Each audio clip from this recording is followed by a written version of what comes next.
भारत में एक ऐसा मंदिर है जिसके गोल गलियारों में आज भी तंत्र की रहस्यमय शक्तियां गूंजती हैं। एक ऐसी जगह जिसे कभी ज्योतिष, गणित और तंत्र मंत्र की शिक्षा का सबसे बड़ा और गुप्त केंद्र माना जाता था।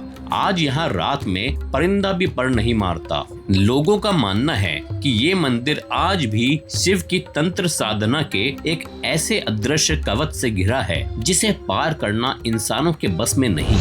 आखिर क्या है इन गोलाकार दीवारों का राज? क्या वाकई यहाँ आज भी 64 योगिनियां शिव की अदृश्य आराधना करती हैं? तो चलिए जानते हैं 64 योगिनी मंदिर के उस रहस्य को जो सदियों से अनसुलझा है और जिसका एक सिरा हमारे देश के पुराने संसद भवन से भी जुड़ता है।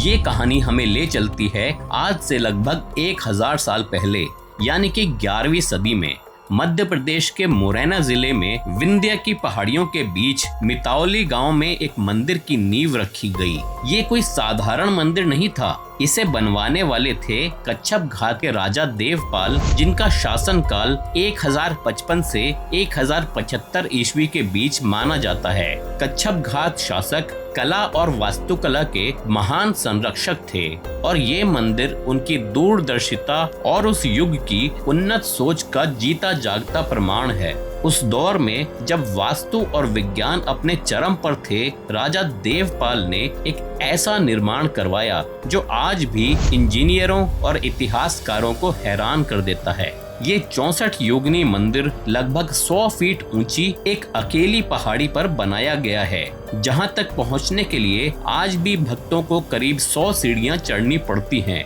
कल्पना कीजिए उस समय की, जब बिना किसी आधुनिक मशीनरी के कारीगरों ने पहाड़ का सीना चीरकर हाथों की छेनी और हथौड़ी से पत्थरों को तराश कर इस विशाल संरचना को खड़ा किया होगा। ये सिर्फ एक पूजा का स्थल नहीं था, ये ज्ञान और रहस्य का एक ब्रह्मांडीय केंद्र था। इसे बनाने का उद्देश्य ही पारंपरिक पूजा पद्धति से कहीं ज्यादा गहरा था। ये एक ऐसा संस्थान था जहां ब्रह्मांड के रहस्य को खोला जाता था।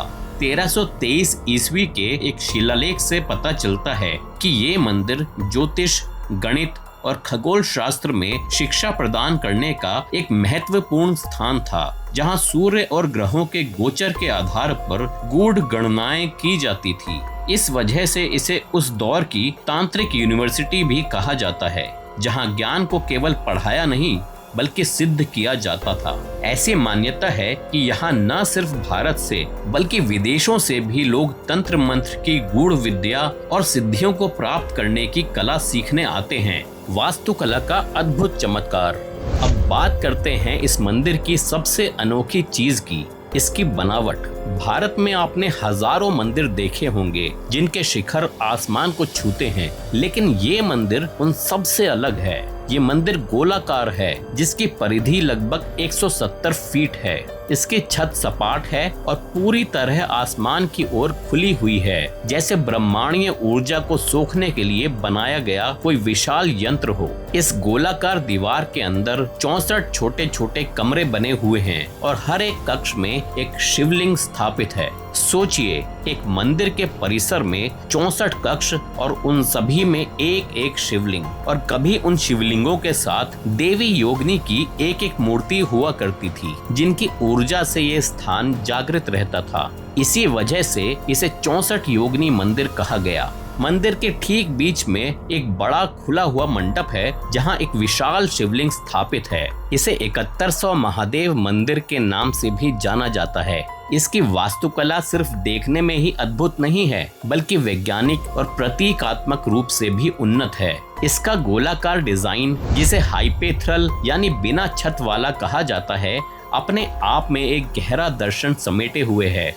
मंदिर की गोलाकार संरचना इसे भूकंपीय जोन में होने के बावजूद सदियों से सुरक्षित रखे हुए है। यही नहीं, उस युग में भी यहाँ जल संचयन यानी रेन वाटर हार्वेस्टिंग की अद्भुत व्यवस्था थी। मंदिर के सपाट छत पर बने छेदों और पाइपलाइन के जरिए बारिश का पानी इकट्ठा होकर एक भूमिगत जलाशय में चला जाता था। और सबसे दिलचस्प बात, कई इतिहासकार और वास्तुकार मानते हैं कि भारत के पुराने संसद भवन का डिजाइन इसी मंदिर की गोलाकार संरचना से प्रेरित था। ब्रिटिश आर्किटेक्ट एडविन लुटियंस और हर्बर्ट बेकर ने शायद कभी सोचा भी नहीं होगा कि 20वीं सदी में बनाई गई उनकी इमारत की प्रेरणा 11वीं सदी के एक रहस्यमय मंदिर में छुपी है।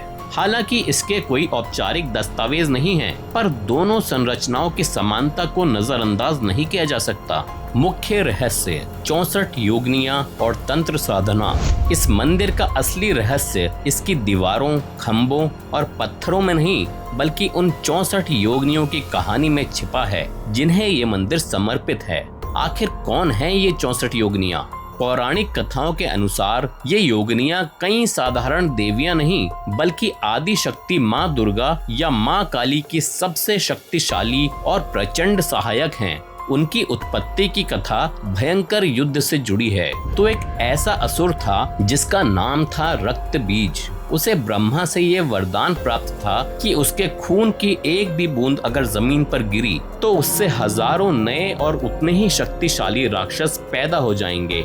जब माँ दुर्गा उसका संहार करने निकली तो ये वरदान युद्ध में सबसे बड़ी बाधा बन गया। देवी के हर प्रहार पर रक्त बीज के शरीर से खून की धाराएं बहती और रणभूमि लाखों राक्षसों से भर जाती।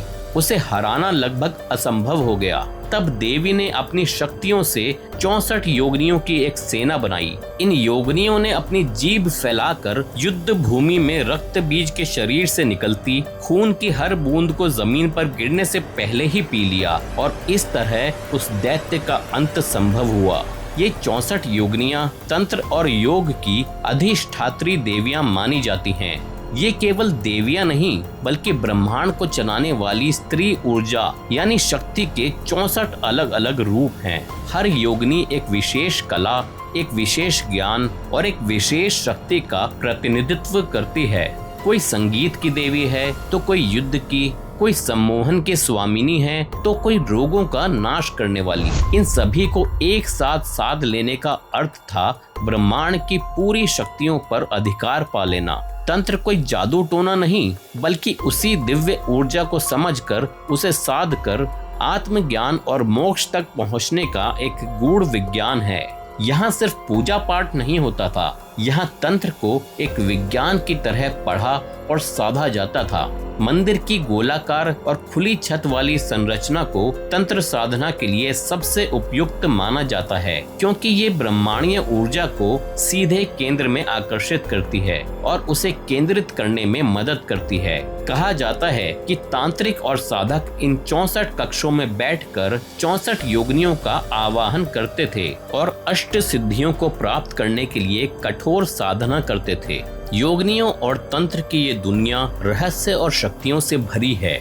मिथक और वर्तमान स्थिति। समय के क्रूर थपेड़ों और आक्रमणों के कारण मंदिर की कई योगिनी प्रतिमाएं या तो चोरी हो गईं या खंडित कर दी गईं, जिन्हें अब दिल्ली के राष्ट्र संग्रहालय जैसे देश के विभिन्न संग्रहालयों में सुरक्षित रखा गया है। आज ये मंदिर भारतीय पुरातत्व सर्वेक्षण यानी कि ASI द्वारा संरक्षित एक ऐतिहासिक स्मारक है। अब यहाँ उस तरह के तांत्रिक अनुष्ठान सार्वजनिक रूप से तो नहीं होते जैसे सदियों पहले हुआ करते थे, लेकिन इसका मतलब ये नहीं कि इस मंदिर का रहस्य खत्म हो गया है।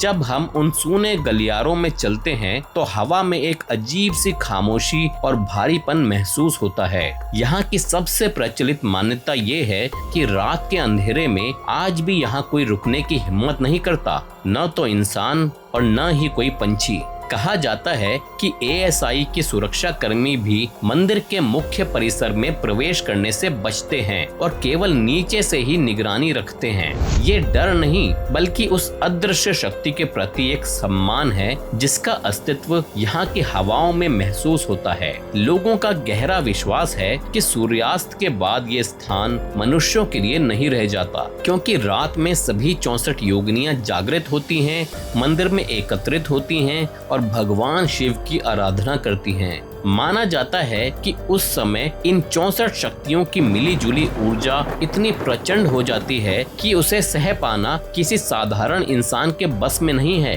ये परिसर तब उन्हीं के अधीन होता है। कुछ लोग तो यहाँ तक कहते हैं कि रात के सन्नाटे में यहाँ घुंघरुओं और मंत्र उच्चारण की हल्की ध्वनियाँ भी सुनाई देती हैं। आज भी कुछ गिने चुने साधक यहाँ गुप्त रूप से यज्ञ और साधना करने आते हैं, इस विश्वास के साथ कि योगिनियों की कृपा से उन्हें सिद्धियाँ प्राप्त होंगी। ये मंदिर सिर्फ पत्थर और खम्भों का ढांचा नहीं है, ये आस्था, रहस्य और ऊर्जा का एक जीवंत केंद्र है, जहाँ इतिहास और किंवदंतियाँ एक दूसरे से लिपटी हुई हैं। तो क्या 64 योगिनी मंदिर वाकई एक तांत्रिक विश्वविद्यालय था? क्या इसके गोलाकार दीवारों में आज भी उन दिव्य शक्तियों का स्पंदन महसूस किया जा सकता है? और क्या भारत के लोकतंत्र का प्रतीक हमारा पुराना संसद भवन वास्तव में तंत्र की इन देवियों को समर्पित एक मंदिर से प्रेरित था? इन सवालों के जवाब शायद इतिहास की परतों में कहीं दबे हैं। ये हमें याद दिलाता है कि हमारे पूर्वजों का ज्ञान कितना गहरा, वैज्ञानिक और रहस्यमय था, जिसके कई पन्ने आज भी खुलने बाकी हैं। तो आपको इस मंदिर की सबसे रहस्यमयी बात क्या लगी? क्या आप कभी यहाँ गए हैं? अपने विचार हमें नीचे कमेंट्स करके जरूर बताइएगा। अगर आपको भारत के ऐसे ही अनसुने और रहस्यमय विषयों में रुचि है तो मेरे चैनल को अभी सब्सक्राइब करें और इस वीडियो को लाइक करना न भूलें, ताकि मैं आप तक ऐसी ही रोमांचक कहानियाँ पहुँचाता रहूँ।